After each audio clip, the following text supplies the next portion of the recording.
ఎన్నికల ఓట్ల లెక్కింపును దృష్టిలో ఉంచుకుని తూర్పుగోదావరి జిల్లా వ్యాప్తంగా ఎలాంటి అవాంఛనీయ సంఘటనలు జరగకుండా జిల్లా యంత్రాంగం ముందస్తు చర్యలు చేపట్టింది. రెచ్చగొట్టే విధంగా ఎవరూ వ్యవహరించకూడదని ఇప్పటికే పోలీసులు మాక్ డ్రిల్ ద్వారా అవగాహన కూడా కల్పించారు. జిల్లా కలెక్టర్ మాధవీలత మరో అడుగు ముందుకు వేసి జిల్లా వ్యాప్తంగా ఉన్న 50 బాణాసంచా తయారీ కేంద్రాలపై నిషేధం విధించారు.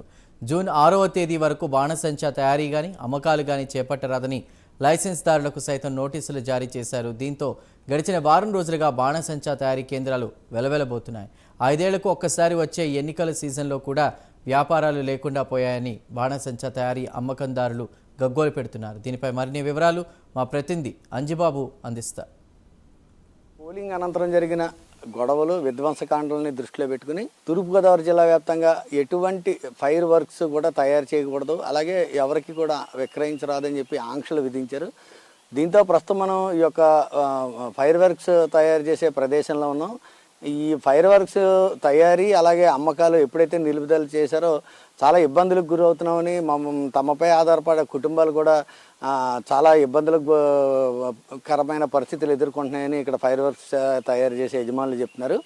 అంటే సంవత్సరానికి ఒకసారి దీపావళి వస్తుంది, అలాగే 5 ఏళ్ళకి ఒకసారి ఎన్నికల పండుగనే ఆనందంతో వాళ్ళు ఎక్కువ శాతం తయారీకి ఎదురు చూస్తూ ఉంటారు. అలాంటిది మొత్తానికి ఈ సంవత్సరం అయితే ఓవరాల్గా నిలుపుదల చేయడంతో ఇక్కడ ఫైర్ వర్క్స్ నేతలైతే తయారు చేసే వ్యాపారులు అయితే గగ్గోలు చెందుతున్నారు. ప్రస్తుతం మనతో ఉన్నారు, వారిని తెలుసుకున్నాం. చెప్పండి, మీరు ఎందుకు ఆఫ్ చేశారు తయారీ? రెవెన్యూ డిపార్ట్మెంట్, పోలీస్ డిపార్ట్మెంట్ ఈ ఎన్నికల్ని దృష్టిలో పెట్టుకుని మమ్మల్ని ఈ ఫైర్ వర్క్స్ తయారీ అమ్మకం 6వ తారీఖు వరకు ఆపేయమని చెప్పారండి. ఇంకా మరి చేసేది ఏముందండి, ఇంకా డిపార్ట్మెంట్ వారు చెప్పాక ఆపేసాం. కాకపోతే 5 సంవత్సరాలకు వచ్చి పండగ ఒకటి దీపావళి పండగ, ఇంకా మాకు ఈ 5 సంవత్సరాల పండుగ ఇంకెంతటితోటి లేదు. ఏదో చేసుకుంటే గత రూపాయి డబ్బులు మాతోటే పాటు మమ్మల్ని నమ్ముకున్న కుటుంబాలకు కూడా ఏదో కొద్దిగా జీవనాధారం ఉంటుంది కదండి. ఇప్పుడు అది లేకుండా పోయింది. అప్పుడే ఒక 10 రోజుల నుంచి పని ఆపేయమన్నారు. ఆపేయమంటే ఆపేసి ఇక చేయలేదు, ఆపేసి కూర్చున్నాం. అంటే ముఖ్యంగా మీరు ఏమేమి తయారు చేస్తారంటే ఈ రాజకీయ నాయకులు నెగ్గిన తర్వాత ఊరేగింపుల కోసం ఏమేమి పట్టుకుని వెళ్తారో మీరు ఎక్కువగా ఏమేమి ఆర్టికల్స్ తయారు చేస్తారు? వాస్తవానికండి రాజకీయ నాయకులు ఎవరో కూడా ఈ 4వ తారీఖు కౌంటింగ్ రోజున ఎవరో పట్టుకెళ్ళరండి. చిల్లరగా ఊళ్ళో వేసుకుని తమ నాయకుడు గెలిచాడని ఒక 10 జోలో 10 జోలో పట్టుకెళ్ళి అలా సందడి చేసుకుని ఉంటారు. అంతకుమించి దీనికి ఆ రోజు ఉండదు. కానీ ప్రమాణ స్వీకారాలు అవి జరుగుతాయి కదండి. అలా ఆ టైంలో కొద్ది ఊరేగింపుకి మాకు ఏదో చిన్న మొత్తంలోనో ఎక్కువ మొత్తంలోనో ఏదో కొంచెం ఆర్డర్లు అయితే ఉంటాయి. ఇప్పుడు అవి లేకుండా పోయినాయి. ఏదో ఈ మధ్య కొంచెం సంబరాలు అవి ఉంటాయండి. ఇంకా అవి కూడా వాటికి కూడా అనుమతులు లేవన్నారు. ఇంకా దాన్ని బట్టి ఇంక మేము అది కూడా మానేసి కూర్చున్నాం.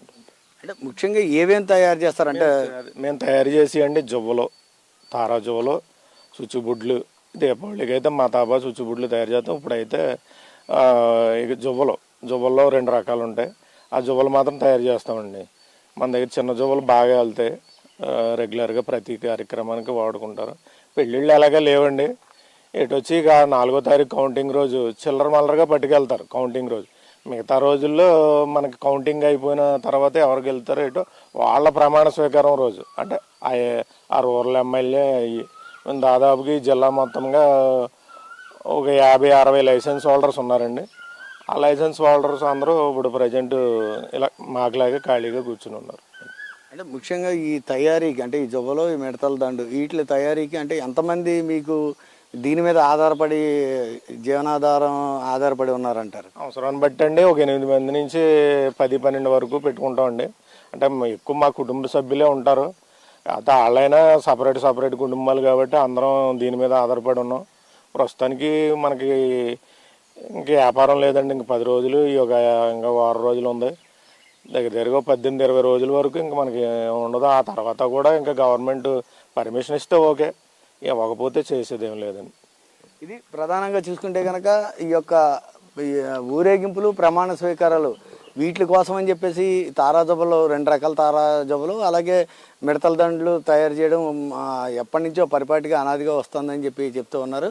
అలాగే ఎక్కువ శాతం కుటుంబ సభ్యులతో పాటు సుమారు 10 నుంచి 15 మంది వరకు కూడా ఈ యొక్క తయారీకి కూలీలు కూడా ఇక్కడికి రావడం జరుగుతూ ఉంటుందని, అయితే వారికి కూడా జీవనోపాధి కరువైందని చెప్పి ఇక్కడ ఫైర్ వర్క్స్ అధినేత అయితే చెప్తున్నారు. మొత్తానికి ఓవరాల్గా చూస్తే కనుక జిల్లాలో ఎటువంటి అవాంఛనీయ సంఘటనలు జరగకుండా ముందస్తు చర్యల్లో భాగంగా ప్రభుత్వం అయితే ఈ యొక్క టపాసులు మీద అలాగే మిగిలిన అంటే ఏవైతే ప్రమాదకరంగా ఉంటాయో సమాజంలోనే కాకుండా అలాగే గ్రామాల్లో కూడా ఏ విధమైన అల్లర్లకి వాటికి ఏవైతే ప్రమాదభరితంగా ఉంటాయో వాటన్నిటి మీద కూడా నిషేధం చేశామని, అందులో భాగంగా ఫైర్ వర్క్స్ మీద ప్రధానంగా ఈ యొక్క నిషేధించడం జరిగిందని వీళ్ళందరికీ కూడా ప్రభుత్వం జిల్లా ఎస్పీ ఆదేశాల మేరకు నోటీసులు కూడా జారీ చేశారు. ఆ నోటీసులకు అనుగుణంగా ఈ ఫైర్ వర్క్స్ని అయితే క్లోజ్ చేశారు.